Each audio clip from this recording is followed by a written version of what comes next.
let's take a moment to review tone. Tone is the attitude of the writer. Tone can be created in various ways. Your tone can be created by punctuation, font, word choice, connotation, sentence length, and even emoticons. At NCVPS, student feedback is Pillar 3. It is through student feedback that we not only teach our students, but also enrich their learning experience and connect with them. To this end, tone is vitally important so that our students fully understand our purpose and meaning. If we provide feedback that is negative, even if not intended to be so, we can create a rift with a student. Students might tune us out or give up altogether. While we can't control the way our messages are always received, we can certainly do our best to eliminate the confusion that might arise. Let's look at some feedback to students that probably wouldn't be received well. Make sure you finish this assignment. This is not complete. Good. What's wrong with these? They're short, they sound clipped, and they almost seem angry. Additionally, they aren't inviting the student to learn more or to go further with the knowledge they've used to create their response.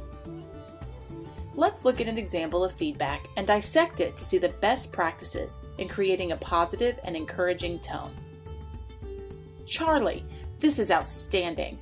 I love how you created the conflict between James and Julia to build your most suspenseful moment in your story, the climax.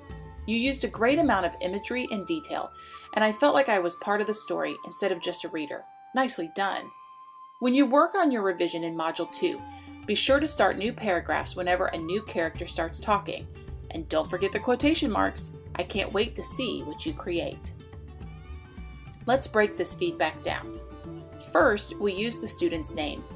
Using your student's name illustrates that this feedback is tailored to fit that particular student and isn't just a one-size-fits-all response. Next, we praise something we noticed in the student's response.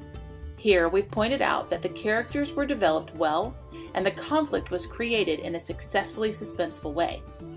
We also noticed the student's use of imagery and detail. After pointing out something well done, we've provided a teaching point to help Charlie improve the next time he works on this assignment.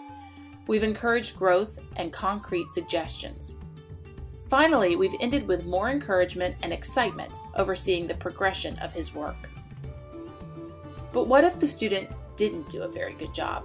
How can we respond in a way that will lift the student and provide quality feedback without being too negative? Let's look at another example. Hey Brianna, I'm not sure that you fully understand what this assignment is asking. The goal here is to create a timeline of the Holocaust and then discuss in your captions how Hitler gained leadership. Remember, we want to also include our references and cite any sources we use. What I'm seeing here is just a list of 5 dates. This is a good start. When you revise, use the rubric, I've attached it, as a checklist to create a strong response. Remember, at least 10 events, a description of the event in your own words, and the text or source you used for that information. It's always important to include the research you've completed so that your audience will know that you have all the best information you could find. I can't wait to see what you create. Let's dissect this one too. First, we use the student's name again. And while we recognized and pointed out that the assignment was completed incorrectly, we offered very specific examples of how the revision could be improved. Lastly, we provided real-world purpose for the student. Why would this assignment and the details surrounding it matter? We also intersperse positive statements with clear enthusiasm. The exclamation points here illustrate that we're excited to see what the student creates in her next attempt and that we enjoy the information we're teaching. When working with students and leaving them feedback, it's important to not only offer them the most effective and worthwhile teachable feedback, but to also create a relationship with them. Taking special note of the ways in which we phrase or format our feedback can illustrate to our students that we care, can be trusted, and have their best interests in mind.